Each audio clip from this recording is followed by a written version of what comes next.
5 odvratnih činjenica o životu u drevnoj Kini. Kada učimo o drevnoj istoriji, obično čujemo o kraljevima i kraljicama koji su živjeli u luksuzu na lepim mestima. Drugu stranu priče obično ne čujemo. Za siromašne život je bio nešto drugačiji. U drevnoj Kini svakodnevni život prosječne osobe podrazumevao je život na farmi, jedenje loše hrane i borbu za preživljavanje.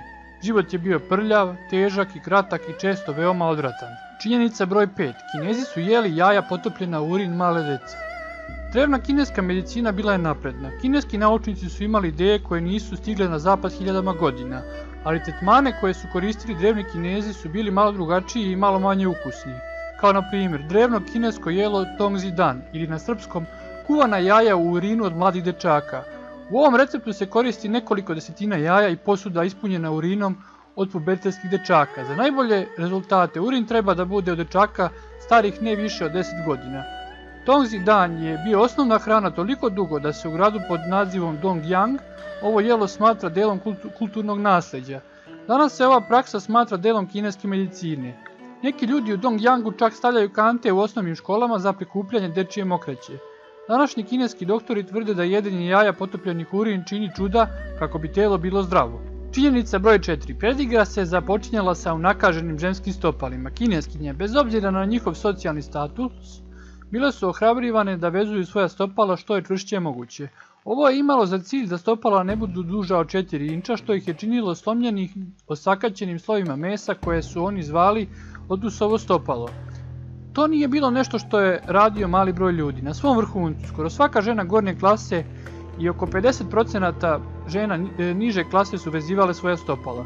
Čudna stvar u vezi ovoga je činjenica da su nakažena stopala kineskim muškarcima bila nešto najseksiji ikad. Predigra u drevnoj Kini se započinjala tako što je muškarac milovao slomljena stopala svoje izabranice. Tokom dinastije Qing objavljen je seks priručnik sa čak 48 načina o tome kako maziti unakažena stopala. Ono što je užasavajuće jeste da se ova praksa vezivanja stopala ponovno pojavljuje u modernoj Kini. Činjenica broj 3. Ljudi su jeli sopstvene vaši. Kada se masovni deo vaše zemlje plaši kupanja, to izaziva nekoliko problema. Pa možda ne iznenađuje činjenica da je antička Kina bila prepuna vaški. Vaške su bile toliko rasprostranjene da su ih rani kineski lekari koristili da ustanove dijagnoze. Ukoliko su vaši puzale svuda po tijelu pacijenta, to bi značilo da će pacijent preživjeti. A ukoliko su bežale kao pacovi sa broda koji tone, to je značilo da će pacijent najverovatnije preminuti. Siromašni su toliko navikli da budu prikriveni vašima, da su ih često skidali sa sopstvene kose i jeli. To se dešavalo toliko često da su se čak prepisivali lekovi ljudima koji su previše jeli sopstvene vaše. Činjenica broj 2. Muškarci su svojevoljno kastrirali sami sebe.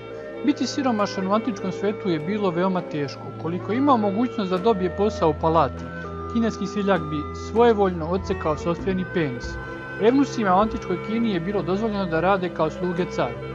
Za siromašnu osobu to je bila najbolja životna prilika koju su mogli imati. Mnogi roditelji su kastrirali sopstvenu djecu na samom rođenju, ali ukoliko vaši roditelji nisu mislili napred, bilo je pristojno i poprilično popularno za napredak u karijeri da odrastao muškarac kastrira samog sebe. Samo kastracija je dostigla svoj vrhunac za vrijeme dinastije Ming. U jednom trenutku bilo je čak 100.000 kastriranih dvorjana koji su radili širom zemlje. Činjenica broj 1. Vršili su nuždu u svinjcu. Ako ništa drugo, sigurno ne možete optužiti drevne kineske poljoprivrednike da su se rasipali. Oni su čak iskorišćavali sopstveni izmet. Neki poljoprivrednici u drevnoj Kini su se lakšavali u posebnom tipu WC-a koji je izgrađen preko svinjca. Kasnije su Kinezi počinjali da koriste javne toalete i to je dovelo do potpuno novog tržišta. Seljaci bi putovali u grad da prikupljaju bogatstva iz javnih toaleta, koristivši ih kao jeftino đubrivo za svoje farme. Ovo nije bio samo mali biznis, prikupljanje iz javnih toaleta se smatralo brzim putem ka bogatstvu. U to vrijeme čak postojala izreka prikupljajte izmet kao da je zlato. Za više videoklipova pretplatite se na kanal Pantopedija.